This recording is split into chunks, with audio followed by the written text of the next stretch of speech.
اعوذ باللہ من الشیطان الرجیم بسم اللہ الرحمن الرحیم رب اشرح لی صدری ویسر لی امری واحلل عقدۃ من لسانی یفقہوا قولی۔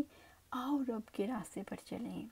ربنا ہب لنا من ازواجنا وذریتنا قرۃ اعین واجعلنا للمتقین اماما۔ اور جو لوگ کہتے ہیں کہ اے ہمارے رب، ہمیں ہماری بیویوں اور ہماری اولادوں سے آنکھوں کی ٹھنڈک عطا فرما اور ہمیں متقیوں کا امام بنا دے۔ سورۃ الفرقان آیات 74۔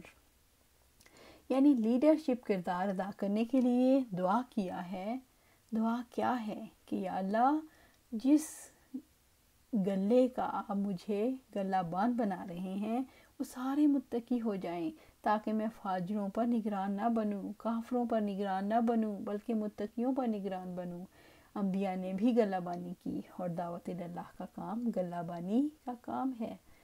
ہر ایک کو تم میں سے چرواہا ہے۔ مرد اپنے گھر والوں پر نگران ہے، بیوی اپنے شوہر کے مال اور بچوں پر نگران ہے۔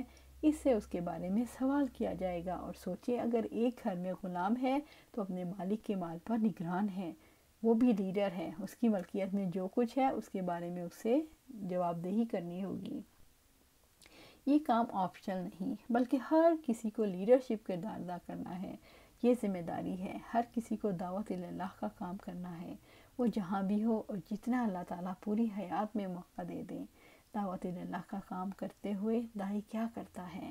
اللہ تعالیٰ کی طرف بلاتا ہے، اللہ تعالیٰ کی پہچان دلواتا ہے اور زندگی کا مقصد سمجھاتا ہے۔ جب داعی اللہ یہ کام کرتا ہے تو اگر کسی کے دل میں اندر نیکی کو کال مل گئی اور وہ ایسی ہو کہ مینٹل ہارمنی ہو گئی، اندر سے خیر ابھری، وہ تھوڑی بھی ہو سکتی ہے، اور اگر کسی نے اس طریقے سے کال دی کہ زیادہ خیر ابھری ہو، تو اس کا مطلب یہ ہے کہ اب وہ شخص نیکی کے راستے پر آ سکتا ہے۔ قلب کی زمین سے جو چیز نکالی ہے وہ کیا ہے؟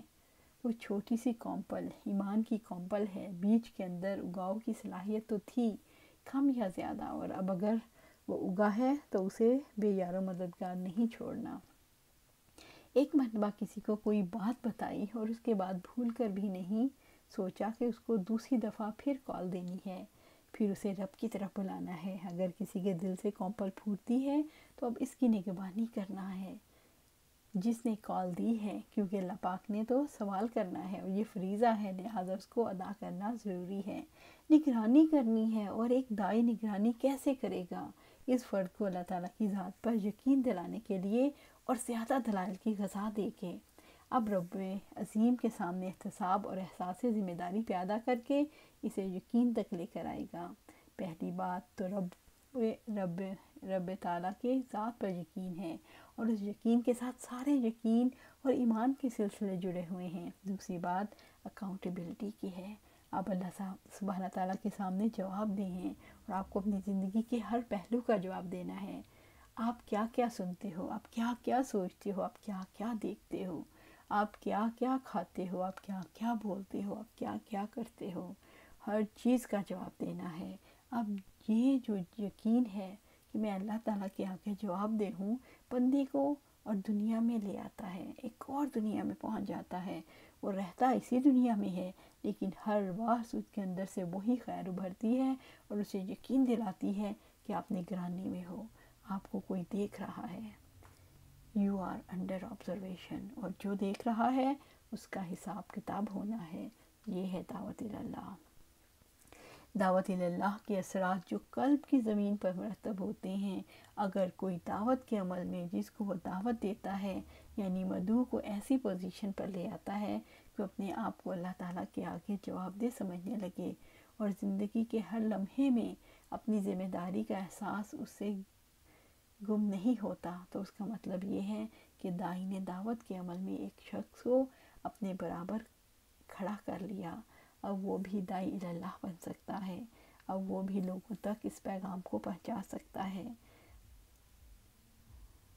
بنیادی طور پر داعی اللہ ایک کاشتکار ہے جو نیکیاں بوتا ہے، اندر کال دیتا ہے، لیکن عجیب بات ہے، جس وقت وہ نیکیاں بونا چاہتا ہے تو اس کے ساتھ ساتھ باہر سے کال دینے والے شیاطین اور انسان ہوتے ہیں جو برائی کی کال دیتے ہیں۔ جو برائی کی کال دیتے ہیں تو اندر سے برائی ابھر سکتی ہے۔ اب کال تو اندر جا رہی ہے. میڈیا اور سوشل میڈیا ہر بار میں ہر چیز اندر جا رہی ہے، اور انسان کا آج یہ حال ہو گیا کہ 3 سیکنڈ سے زیادہ توجہ فوکس نہیں کر پاتے، کیونکہ ہر 3 سیکنڈ کے اندر اندر کوئی نہ کوئی پوسٹ آ جاتی ہے. جب 3 سیکنڈ بھی کسی کی توجہ ایک چیز پر نہیں رہ سکتی تو کتنی مشقت ہوگی داعی اللہ کے لیے وہ توجہ کا مرکز، فوکس آف اٹینشن بدل دے. سوشل میڈیا ابلیس کی دعوت، شرک کی دعوت کے لیے کتنا بڑا ٹول بن گیا. آپ کے پاس کتنا ٹائم ہے کہ آپ کسی کو خیر کی دعوت دے سکیں، یعنی کتنا کم ٹائم رہ گیا. اب 3 سیکنڈ کا وقفہ آئے گا اور وہ بھی آپ نے تلاش کرنا ہے. اس گیپ میں بھی کسی کے پاس کچھ نہ کچھ بھیجیں، کسی نہ کسی طرح اس کی اٹینشن کو کیپچر کر لیں. بے حد مشکل ہو گیا کہ گھروں میں اور گھر سے باہر کے ہر وقت انگوٹھے مصروف ہیں، انگلیاں مصروف ہیں، اور یہ پوریں گواہ تو بنے گی. اب دیکھیں کہ برائی کی کال دینے والے ابلیس اور اس کے ایجنٹ نے برائی کے مشن کو پھیلانے کا حق ادا کر دیا. انہوں نے اس قدر محنت کی کہ اب 6 ارب انسانوں میں سے اکثر کا دماغ، برین ان کے کنٹرول میں ہے. سب ویسا ہی سوچتے ہیں جیسا وہ چاہتے ہیں، اور انسانیت پر جبر ہے. جانے اس کا کیا حل نکلے گا، اللہ تعالیٰ ہی کو پتہ ہے. لیکن اگر 3 سیکنڈ کا وقفہ بھی ملتا ہے تو کسی کو دعوت دی جا سکتی ہے.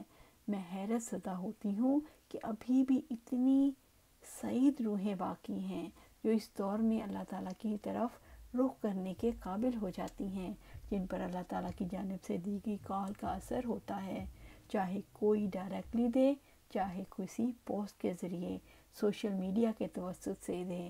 ابھی بھی اگر کوئی کال قبول کر رہا ہے تو مبارک ہو. جہاں انسانوں کے پاس 3 سیکنڈ میں سے آدھا سیکنڈ بھی ہے جہاں وہ کال دے تو سکتے ہیں، تو میں آپ کو یہ کہنا چاہتی ہوں کہ اس سیکنڈ سے فائدہ اٹھائیں، مائکرو سیکنڈ سے بھی فائدہ اٹھائیں. کتنا تیز ہونے کی ضرورت ہے، کتنا تیز بھاگنے کی ضرورت ہے. وہ یہ سب کیسے کر سکتا ہے جو اللہ تعالیٰ کی ذات پر یقین رکھتا ہے، جو داعی اللہ ہے، جب تک کہ وہ دشمن کو دشمن کے ہتھیار سے نہیں مارتا. اللہ سبحانہ تعالیٰ ہمیں اس قابل بنائے کہ ہمیں سوشل میڈیا میں قرآن و سنت کو اس طرح عام کر دیں کہ ہر ایک کے پاس، ہر انسان کے پاس قرآن و سنت کی پوسٹ پہنچ جائے، اس کو اگنور نہ کر پائیں اور اس کو فالو کرنے پر مجبور ہو جائیں، اس فالو کرنے کے بغیر ان کے پاس کوئی چارہ نہ ہو. اللہ سبحانہ تعالیٰ ہمیں اس قابل بنا. اللہ سبحانہ تعالیٰ ہمیں داعی اللہ کے لیے چن لے. اللہ سبحانہ تعالیٰ ہمیں دعوت اللہ کے لیے چن لے، ہمیں داعی اللہ بنا دے. اللہ سبحانہ تعالیٰ ہمیں داعی اللہ بنا دے. اللہ سبحانہ تعالیٰ ہمیں داعی اللہ بنا دے. آمین یا رب العالمین.